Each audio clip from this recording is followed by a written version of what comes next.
सोचो, आज हम जिस टेक्नोलॉजी का यूज करते हैं रहने के लिए, planned roads, drainage systems, organised markets, records और सिटी लाइफ, ये सब असल में किसकी देन है?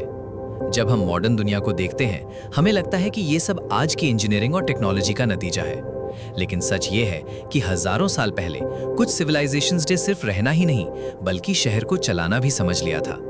उन्होंने ऐसे आइडियाज डेवलप किए जो आज भी हमारी डेली लाइफ का हिस्सा है, और उनमें दो नाम सबसे ज्यादा उभर कर आते हैं, मेसोपोटामिया और इंडस वैली सिविलाइजेशन। मेसोपोटामिया को अक्सर सिविलाइजेशन का जन्मस्थल कहा जाता है। ये रीजन टिग्रिस यूफ्रेटिस के बीच बसा था। नदियों ने यहाँ की जमीन को उपजाऊ बनाया, और जब फार्मिंग से एक्स्ट्रा अनाज बचा, तब लोगों के पास सिर्फ जीने भर का सामान ही नहीं, बल्कि प्लानिंग और ऑर्गेनाइजेशन के लिए भी समय और रिसोर्सेज आए। धीरे धीरे छोटे गांव बड़े शहरों में बदलने लगे।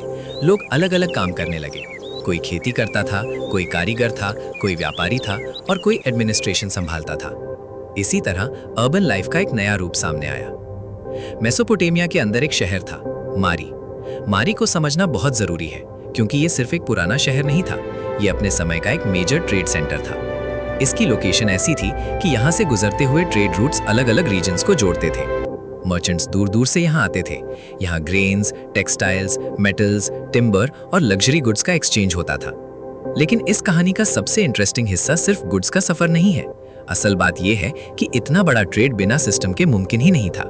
क्या आया, क्या गया, किसने भेजा, कितना स्टॉक बचा, ये सब ट्रैक किया जाता था। इससे हमें समझ आता है कि ऑर्गेनाइज्ड बिजनेस और एडमिनिस्ट्रेटिव थिंकिंग कोई मॉडर्न इन्वेंशन नहीं, बल्कि उसकी जड़ बहुत पुरानी है। जब ट्रेड और शहर बढ़ने लगे, तो इंफॉर्मेशन को संभालना भी जरूरी हो गया। इसी जरूरत ने राइटिंग को जन्म दिया। मेसोपोटामिया में क्यूनिफॉर्म का इस्तेमाल होता था। आज हम लिखाई को स्टोरीज और लिटरेचर से जोड़ते हैं, लेकिन उस दौर में राइटिंग का एक बहुत प्रैक्टिकल रोल था। इसका यूज अकाउंट्स मेंटेन करने, ग्रेन स्टोरेज रिकॉर्ड करने, टैक्सेस लिखने और ट्रांजैक्शंस को डॉक्यूमेंट करने के लिए होता था। सोचो, हजारों साल पहले लोग डेटा मैनेजमेंट और रिकॉर्ड कीपिंग कर रहे थे। आज के इनवॉइसेस, लेजर्स और बिजनेस रिकॉर्ड्स की बेसिक सोच वहीं से उभर कर आती दिखती है। अब चलते हैं दूसरी तरफ, इंडस वैली सिविलाइजेशन की दुनिया में। अगर मेसोपोटामिया ने ऑर्गेनाइज्ड ट्रेड और रिकॉर्ड्स का एक पावरफुल एग्जाम्पल दिया, तो हड़प्पन दुनिया ने अर्बन प्लानिंग का एक ऐसा मॉडल दिया जो आज भी देखने वालों को हैरान कर देता है। इस सिविलाइजेशन के सबसे मशहूर शहरों में हड़प्पा और मोहेंजोदाड़ो शामिल हैं। इन शहरों को देखकर सबसे पहली चीज जो सामने आती है वो है प्लानिंग। सड़कें सीधी थी, कई जगहों पर ग्रिड पैटर्न दिखाई देता है। रेजिडेंशियल ब्लॉक्स ऑर्गेनाइज थे, अलग अलग एरियाज को समझकर लेआउट बनाया गया था। ये रैंडम सेटलमेंट नहीं था, ये एक सोची समझी सिटी प्लानिंग थी। लेकिन हड़प्पन सिविलाइजेशन की सबसे रिमार्केबल बात थी उसका ड्रेनेज सिस्टम। आज हम सीवर लाइंस को मॉडर्न इंफ्रास्ट्रक्चर का पार्ट समझते हैं, लेकिन हड़प्पा में कई घरों से वेस्ट वाटर निकलने के अलग चैनल्स थे, कवर्ड ड्रेन्स थे, स्ट्रीट्स के साथ ड्रेनेज नेटवर्क चल रहा था। पानी के फ्लो को ध्यान में रखकर डिजाइन किया गया था। इस बात का मतलब सिर्फ इंजीनियरिंग नहीं है, इसका मतलब ये भी है कि पब्लिक हाइजीन, सैनिटेशन और कलेक्टिव अर्बन मैनेजमेंट को समझा गया था। हजारों साल पहले लोग ये सोच रहे थे कि शहर को साफ और फंक्शनल कैसे रखा जाए। हड़प्पा के घर भी काफी इंटरेस्टिंग थे। कई घरों में कोर्टयार्ड मिलता है, कुछ जगहों पर प्राइवेट बेथिंग स्पेसेस के एविडेंस मिलते हैं। वेल्स भी थे जो लोकल वाटर एक्सेस को दिखाते हैं। बेक्ड ब्रिक्स का इस्तेमाल होता था, और सिर्फ ब्रिक्स का यूज ही इंपॉर्टेंट नहीं है, उनका स्टैंडर्ड होना और भी ज्यादा इंपॉर्टेंट है। कई शहरों में मिलती जुलती प्रोपोर्शंस की ब्रिक्स मिलती हैं। इससे पता चलता है कि कंस्ट्रक्शन रैंडम नहीं था। मेजरमेंट्स, प्लानिंग और स्टैंडर्डाइजेशन का कॉन्सेप्ट मौजूद था। आज की आर्किटेक्चर और इंजीनियरिंग में भी यही बेसिक प्रिंसिपल काम करता है, यूनिफॉर्मिटी, प्रेडिक्टेबिलिटी और कोऑर्डिनेशन। एक और चीज जो बहुत पावरफुल है वो है स्टैंडर्ड वेट्स और मेजरमेंट्स। हड़प्पन दुनिया में अलग अलग जगहों पर स्टैंडर्ड यूनिट्स मिलते हैं। इसका मतलब था कि व्यापार में ट्रस्ट और कंसिस्टेंसी थी। अगर एक मर्चेंट एक शहर से दूसरे शहर जाता था, तो मेजरमेंट का एक कॉमन लॉजिक होता था।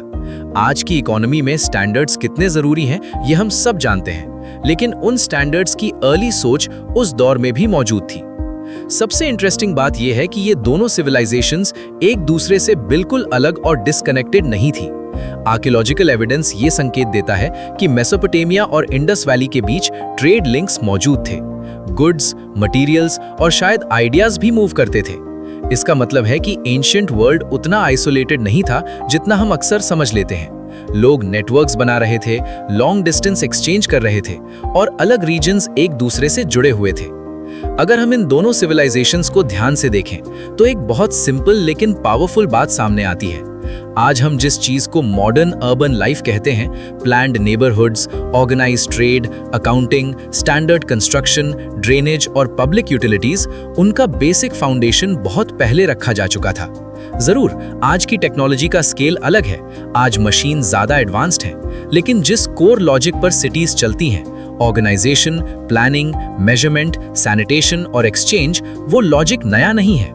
और शायद इसीलिए इन सिविलाइजेशंस को देखना इतना फैसिनेटिंग लगता है, क्योंकि जब हम उनकी सड़कों, घरों, ड्रेन्स और रिकॉर्ड्स को देखते हैं तो हमें सिर्फ पुराने पत्थर नहीं दिखते, हमें अपनी मॉडर्न दुनिया की शुरुआत दिखाई देती है। फिर भी एक सवाल रह जाता है कि अगर ये सिविलाइजेशंस इतनी एडवांस थीं तो फिर इनका डिक्लाइन क्यों हुआ? इंडस वैली सिविलाइजेशन के बारे में कई थ्योरीज हैं। River shifts, climate changes, trade disruption. Mesopotamia के लिए पॉलिटिकल कॉन्फ्लिक्ट, एनवायरमेंटल स्ट्रेस और रिसोर्सेज का प्रेशर भी एक फैक्टर माना जाता है। एग्जैक्ट आंसर आज भी पूरी तरह क्लियर नहीं है और शायद इसी मिस्ट्री की वजह से इनका अट्रैक्शन और भी ज्यादा बढ़ जाता है।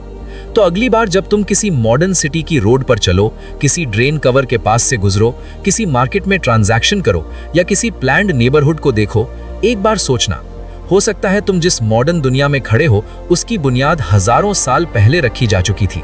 हम मॉडर्न जरूर हैं, लेकिन मॉडर्न दुनिया का फाउंडेशन बहुत पुराना है।